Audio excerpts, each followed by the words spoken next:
Halo wargi Pandeglang, BPJS Kesehatan Kedeputian Wilayah 4 bersama Insan Media menggelar diskusi bertajuk Ngopi alias ngobrol program terkini tentang JKN. Kegiatan yang digelar di Hotel Aston Anyer pada Kamis 12 Juni 2025 ini mengundang seluruh perwakilan kantor cabang serta insan media di wilayah Provinsi Banten. Dalam kesempatan ini, Kepala BPJS Kesehatan Cabang Serang Adiwan Kodar menjelaskan tentang mekanisme bagi peserta JKN kelas mandiri yang ingin pindah menjadi peserta penerima bantuan iuran jaminan kesehatan. Jadi kalau Banten memang yang dibantu pemerintah itu ada yang lewat dari APBN, PBIJK namanya. Nah itu mekanismenya memang Kementerian Sosial itu mendapatkan datanya berdasarkan data terpadu gitu ya yang dimiliki. Kalau sekarang DTSEN gitu ya, Sosial Ekonomi Nasional gitu ya, data tunggal itu. Nah itu yang memverifikasi, kemudian yang melakukan penginputan itu sebetulnya awalnya dari desa ataupun kelurahan masing-masing. Di situ ada operatornya, ada petugasnya. Nah, mereka yang memasukkan, kemudian naik ke kabupaten kota, di kabupaten kota di review, kemudian naik ke Kemensos. Nah itulah yang akan menjadi penerima bantuan iuran secara nasional atau PBIJK yang dibantu oleh APBN. Nah tetapi memang ya tentu tahapannya tadi agak panjang gitu ya.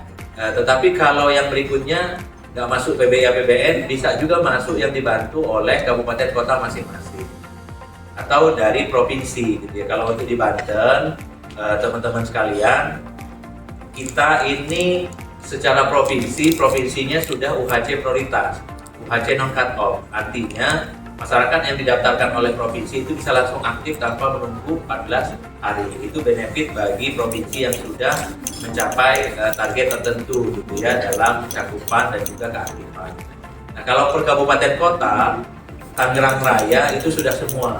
Jadi kota Tangerang, Tangsel gitu ya, kemudian Kabupaten Tangerang itu sudah semua UHC non cut off atau UHC prioritas. Jadi kalau didaftarkan oleh Pemdanya itu bisa langsung aktif tanpa menunggu 14 hari. Nah, biasanya kalau Pemda yang UHC prioritas ini anggarannya walaupun tidak berlebih tapi adalah untuk setiap bulan ada nambah berapa gitu ya, sesuai dengan kebutuhan masyarakat.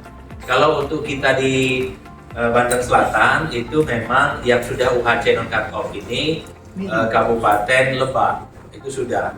Jadi di Lebak itu kalau ada yang masyarakat yang belum terdaftar, kemudian sakit atau bahkan dia non aktif gitu ya, itu bisa langsung didaftarkan dan langsung bisa dijamin oleh pemerintah daerah gitu ya. Jadi daftarkan ke BPJS dan langsung aktif. Itu di Lebak. Kemudian berikutnya di Cilegon juga sama. Itu sudah bisa langsung aktif ketika didaftarkan oleh Pemda.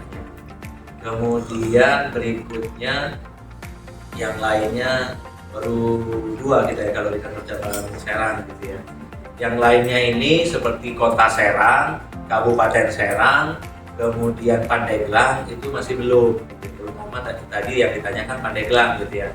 Pandeglang masih belum dapat benefit UHC prioritas karena memang kita masih perlu mengoptimalkan lagi terkait dengan cakupan dan juga keaktifan peserta yang ada di Pandeglang. Tentu kita tahu sendiri kondisi gitu ya Pandeglang dengan keterbatasan yang ada, tapi ya kita berharap semuanya bisa bahu-membahu gitu ya untuk mengoptimalkan pesertaan program JKN termasuk dari provinsi, kabupaten kota, kemudian sektor badan usaha, sektor yang lain gitu ya agar pesertaannya menjadi optimal.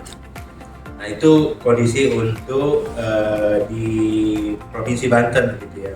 Sehingga kalau yang pindah segmen tadi yang paling mudah, kalau memang yang paling cepat adalah pindah ke masyarakat yang dibantu oleh kabupaten kota gitu ya. Kalau PBI APBN kan ada tahapannya gitu ya yang relatif panjang. Tapi kalau yang ditanggung oleh kabupaten kota atau provinsi, selagi memang provinsi dan kabupaten kota mendaftarkan ke kita, hari itu juga didaftarkan, hari itu juga langsung aktif. Jadi tidak ada jeda gitu ya, Bapak Ibu sekalian. Itu kemudian memang ada semacam kemudahan bagi masyarakat yang memiliki tunggakan kalau dia didaftarkan oleh Pemda karena tidak mampu, dengan catatan kalau tidak mampu, maka tunggakan tadi itu di freeze gitu ya. Artinya tidak diminta untuk dibayarkan saat itu juga gitu ya, tapi bisa untuk dipindahkan kepesertaannya ke tanggungan oleh pemerintah. baik dari provinsi maupun kabupaten kota kalau kita dibandingkan. Nah, kapan iurannya tunggakannya akan muncul lagi ketika dia beralih menjadi peserta mandiri kembali. Jadi akan muncul lagi ada tercatat masih ada tunggakan. Tapi selama masih menjadi peserta yang dibantu oleh pemerintah daerah, maka dia tetap bisa aktif gitu ya, walaupun masih tersimpan atau terfreeze gitu ya nilai tunggakan tersebut. Tapi kartunya tetap aktif sebagai bantuan dari kabupaten kota maupun provinsi tadi. Mudah-mudahan clear ya Bapak Ibu sekalian terkait dengan hal yang tadi ditanyakan untuk yang tidak segmen.